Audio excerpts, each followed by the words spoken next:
ನಮ್ಮ ದೇಹದಲ್ಲಿ ಇರ್ತಕ್ಕಂತಹ ಎಲ್ಲವನ್ನೂ ಕೂಡ ಕ್ರಿಮಿಗಳಿಂದಲೇ ನಮ್ಮ ದೇಹ ತುಂಬಿದೆ. ಹೌದಾ? ಹೌದು. ಅದು ಗೊತ್ತಿರೋ ವಿಷಯ. ಆದರೆ ಅದು ಯಾವ್ಯಾವ ದೇಹದ ಎಲ್ಲ ಭಾಗಗಳಲ್ಲೂ ಕೂಡ ಅದರ ಕೆಲಸ ಅದು ಮಾಡ್ತಾನೇ ಇದೆ, ಮಾಡುತ್ತೆ. ನಾವು ಈಗ ಅದನ್ನು ಸಾಕೋಕ್ಕೋಸ್ಕರ ನಾವು ತಿನ್ನಬೇಕಾ? ಅಲ್ವಲ್ಲ, ಬೇಡವಲ್ಲ, ಬೇಕದಕ್ಕೂ. ಆದರೆ ನಾವು ಚೆನ್ನಾಗಿದ್ದೀವ? ಈ ಒಂದು ಪ್ರಶ್ನೆಗೆ ಇವತ್ತು ವಿಚಾರವನ್ನು ತಿಳ್ಕೋಬೇಕಾಗತ್ತೆ. ಇದಕ್ಕೆ ಒಂದು ವಿಷಯ ಏನಪ್ಪ ಅಂದರೆ, ನಮಗೆ ಒಂದು ಆತ್ಮ ಅಂತ ಇದೆ. ಹೌದಲ್ಲಮ್ಮ? ಪಕ್ಕ ತಾನೆ? ಕೆಲವ್ರಿಗೆ ಇಲ್ಲಿ ಪ್ರಶ್ನೆ ಆಗತ್ತೆ, ಏನು ನಮ್ಮ ಒಳಗಡೆ ಆತ್ಮ ಅನ್ನೋ ದೇವರು ಅಂತ ಒಪ್ಕೊಂಡಿದ್ದೀವಿ, ನಮ್ಮನ್ನ ಒಳಗಡೆ ಇರೋ ದೇವ್ರು ಸರಿ ಮಾಡ್ಬೋದಲ್ಲ? ಹೌದು ಅಲ್ವಾ? ನಮಗೆ ಬುದ್ಧಿ ಹೇಳ್ಬೋದಲ್ಲ?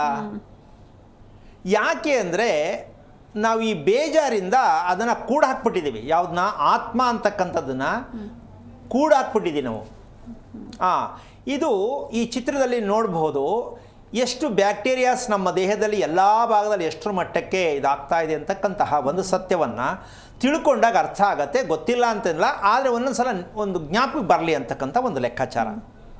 ಆದರೆ ನಾವು ಈ ಸತ್ಯ ಎಷ್ಟು ಮಟ್ಟ ತಿಳ್ಕೊಂಡಿದ್ದೀವಿ, ಕಾಲಾಂತರದಿಂದ ಹೀಗೆ ಬದುಕ್ತಾ ಇದ್ದೀವಲ್ಲ ಅಂತಕ್ಕಂಥ ಲೆಕ್ಕಾಚಾರ. ಅದಕ್ಕೆ ಈಗ ಉತ್ತರ ಹೇಳ್ತಾ ಹೋಗೋಣ. ಈ ಆತ್ಮ ಅಂತಕ್ಕಂಥದ್ದು ನಮ್ಮ ದೇಹಕ್ಕೆ, ನಮ್ಮ ದೇಹದ ಇರ್ತಕ್ಕಂಥ ಆತ್ಮ, ಈ ದೇಹ ಅದಕ್ಕೊಂದು ಮನೆ. ಆತ್ಮಕ್ಕೆ ನಮ್ಮ ದೇಹ ಒಂದು ಮನೆ, ಒಪ್ಕೋಬೋದಲ್ಲ? ಹೀಗೆ ನಾವು ವಾಸ ಮಾಡುವ ಮನೆಗೆ ಒಂದು ಆತ್ಮ ಇದೆ ಅಂದ್ಕೊಂಡಿದ್ದೀವಿ. ಆತ್ಮ ಇರಬೇಕಾ ಗೊತ್ತಿಲ್ಲ.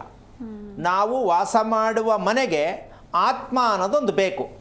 ವಾಸ ಮಾಡುವ ಮನೆಗೆ ಆತ್ಮ ಯಾವುದು ಅಂದರೆ, ಇದಕ್ಕೆ ಬೇಸ್ಮಟ್ಟ ಅಂತಾರೆ, ಪಾಯ ಅಂತಾರೆ, ಫೌಂಡೇಶನ್ ಅಂತಾರೆ. ಹೌದಾ? ಇದು ವಾಸದ ಮನೆಗೆ ಆತ್ಮ ಅಂತ ನಮಗೆ ಗೊತ್ತಿದೆಯಾ? ಮನೆ ಕಟ್ಟೋರಿಗೆ ಇದು ಅರಿವಿದೆಯಾ ಅಂತ ಈ ಮೂಲಕ ಕೇಳ್ತೀನಿ ನಾನು. ನಮ್ಮ ವಾಸದ ಮನೆಗೊಂದು ಆತ್ಮ ಅನ್ನೋದು ಇದೆಯಾ? ತಿಳ್ಕೊಂಡಿದ್ದೀವಾ?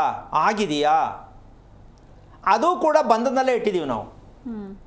ನಾವು ಕಟ್ಟುತ್ತಿರುವ ಮನೆಯನ್ನು, ಆತ್ಮ ಅಂತಕ್ಕಂತಹ ಒಂದು ಫೌಂಡೇಶನ್ನ ಗುರುತಿಸದೆ, ಗಮನಿಸದೆ, ಪ್ರೀತಿಸದೆ ಅದನ್ನೂ ಕೂಡ ಬಂಧನದಲ್ಲಿಟ್ಟಿದ್ದೀವಿ. ನಮ್ಮ ದೇಹದಲ್ಲಿರ್ತಕ್ಕಂತಹ ಆತ್ಮನೂ ಕೂಡ ಬಂಧನದಲ್ಲಿಟ್ಟಿದ್ದೀವಿ. ಇನ್ನು ಬೇಜಾರು ಅಂತ ಬರದೆ ಏನಾಗತ್ತೆ? ಏನಪ್ಪ? ಹೌದು ಗುರೂಜಿ. ಏನೋ ಹೊರಗಡೆ ಸಿನಿಮಾಕ್ಕೆ ಹೋಗಿ ಬರ್ತೀವಿ, ಖುಷಿಯಾಗಿ ಹೋಗಿ ಬರ್ತೀವಿ, ಮನೆಗೆ ಹೋಗಿ ಒಂಚೂರು ಊಟ ಮಾಡೋಣ ಅಂತ ಹೋಗ್ತೀವಿ. ಮನೆಗೆ ಹೋದರೆ ಬೇಜಾರಾಗತ್ತೆ. ಎಲ್ಲೋ ಊಟ ಮಾಡೋದು ಹಾಗಾದರೆ ಮಲಕ್ಕೊಳ್ಳೋಣ, ನಿದ್ದೆ ಬರಲ್ಲ. ಹಾಗಿರಬೇಕಾದ್ರೆ ಆ ಪಾಯವನ್ನು, ಫೌಂಡೇಶನನ್ನು ನಾವು ಆತ್ಮ ಅಂತ ತಿಳ್ಕೊಳ್ಳದೆ ಇರೋದು, ಇದು ನಮಗೆ ಕಾಡಿಸ್ತಾ ಇರ್ತಕ್ಕಂಥ ದೊಡ್ಡ ಯಕ್ಷ ಪ್ರಶ್ನೆ.